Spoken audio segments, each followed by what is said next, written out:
I'm Kim O'Rourke, the recycling coordinator for the city of Middletown, and welcome to Recreation Recycles. This is a program that we do on a monthly basis, and the Public Works Department and the Middletown Recreation Department works together to bring you a program to talk about recycling, waste reduction, and also we'll do some kind of project or do-it-yourself idea that you can do at home that helps save our environment. So today we're going to be talking about plastics.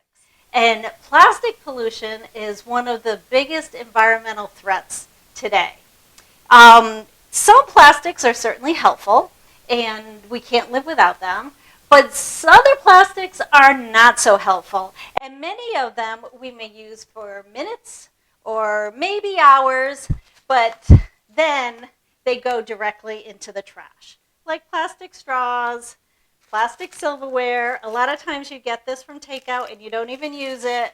And then, of course, we have the plastic bags. And they all create many environmental problems.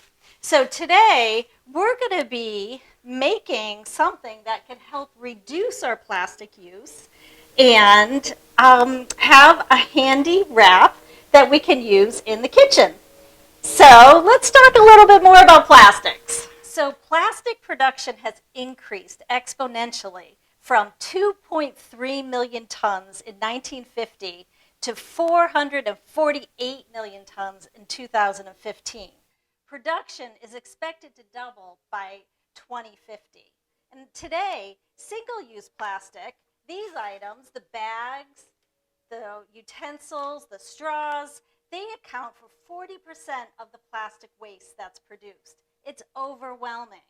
And every year, about 8 million tons of plastic waste escapes into the oceans from coastal nations. That's the equivalent of setting 5 garbage bags of trash on every foot of coastline around the world. So plastic now pollutes every corner of the earth. Plastic damages our natural habitats. Plastic endangers wildlife. And plastic pollutes communities all around the world. So one way to combat this is to not use or reduce the use of single-use plastics. So for instance, bring a reusable coffee mug with you if you're getting coffee to go. Always have a reusable water bottle with you. Bring reusable bags instead of taking plastic or paper checkout bags. Have a reusable straw. And of course, have a simple kit of reusable utensils in your pocketbook, in your backpack, so you don't have to use plastic ones. And that will make a difference. And today, we're going to be making the reusable Beeswax Wraps. And this is so that you don't have to use the single-use plastic wrap. So the Beeswax Wraps are usually of cotton material, and they're infused with beeswax and some other oils, jojoba oil and pine resin. Now today we're going to show you how to make them. We have a kit that's available, a take-home kit that's available from the Middletown Recreation Department. You can order the kit through their website, and it'll have the instructions of how to make it, and you can watch this video to see how I do it as well. Now, these wraps, we use different ingredients for them, and they're basically made out of beeswax and jojoba oil and pine resin. So, oh wait, that's the beeswax wax. That's shaved. This is the pine resin. So in order to make it easier, we actually got a cube that has all these ingredients in it.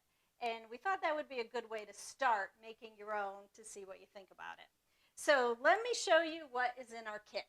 So the kit you're going to get from the Recreation Department is going to come in a brown paper bag that was used for something else. And now we're using it for this. And it's going to contain a piece of cotton material. That's going to be your wrap.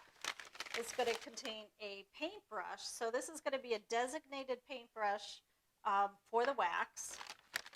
It's going to have a popsicle stick and this is your cube that has the pine resin and the oil and the beeswax in it. So that's what we're going to melt and use on the wrap. And then we also have this pine salve. So this helps if things get sticky. This will help get the stickiness away. That's just kind of an extra little fun thing. Okay, now the other items that you're going to need from your home are a small pot, a recycled glass jar, some tin foil, and a cooking sheet. So to get started, you're going to heat the oven to 200 degrees. Have that going. And then you're going to take your recycled glass jar.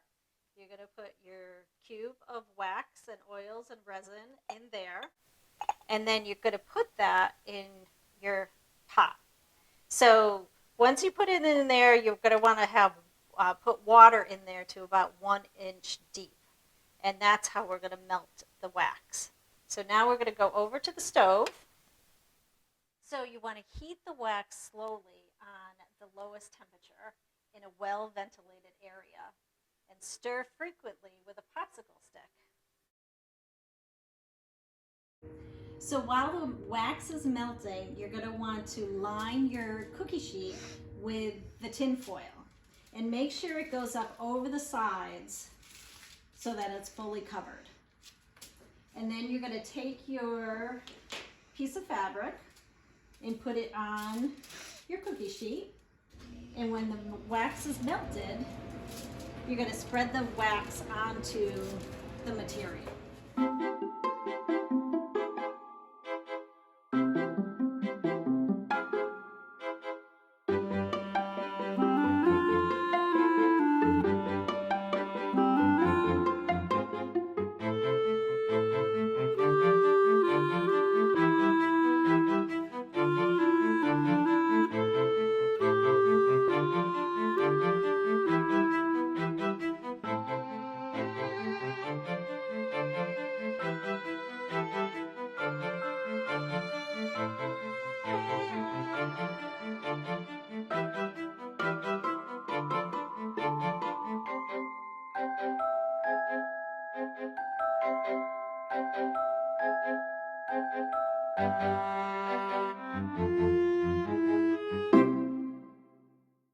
Then when it's completely dry, you want to fold it up and put it in a kitchen drawer that is dark and cool.